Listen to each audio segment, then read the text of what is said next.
Yun! Good morning, good morning, good morning, good morning world! Ano to? Ayan. Ayan. Sinong kumakain neto? Comment lang. Sinong kumakain neto? Ayan, tapos may ganyan. Anong ulam to? Ayan.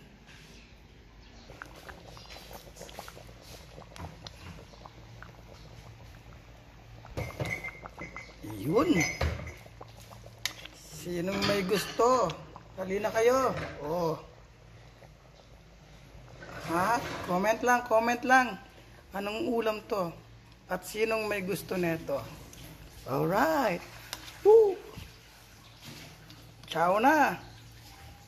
Rapsa. Woo! Yun. Ciao time.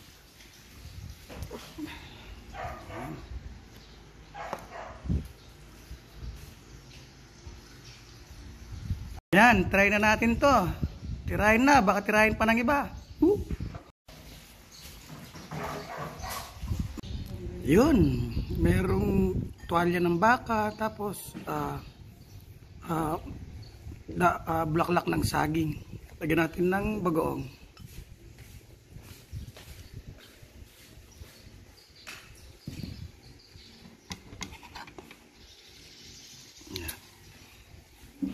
Nilagyan to na ngayon ng peanut butter eh. Ayan. Solid.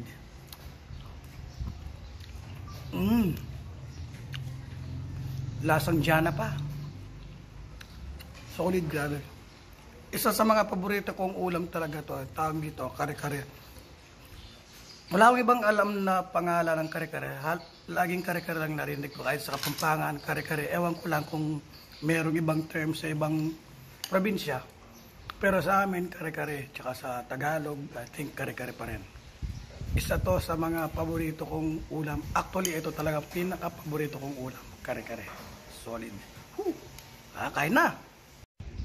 Ayan. Grabe. Pwede naman mang-ingit eh. Ingitin ko muna kayo.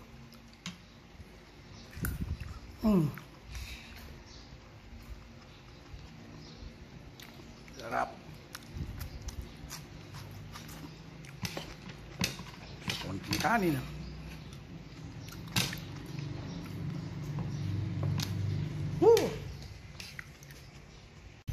Ang lambot ng pagkakaluto ng baka.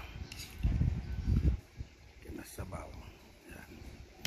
Lagyan ng bagoong. Lambot.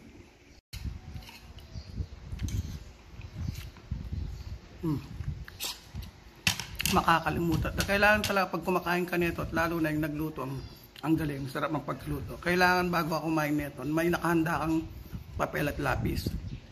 Susulat mo ang pangalan mo kasi sa sarap makakalimutan mo ang pangalan mo. Hanggang sa muli, ito po si Richard. Ay, Richard. See, kalimutan ko ang pangalan ko. Arman pala, Arman. Yan. Woo! Peace and love. Still love you. Woo!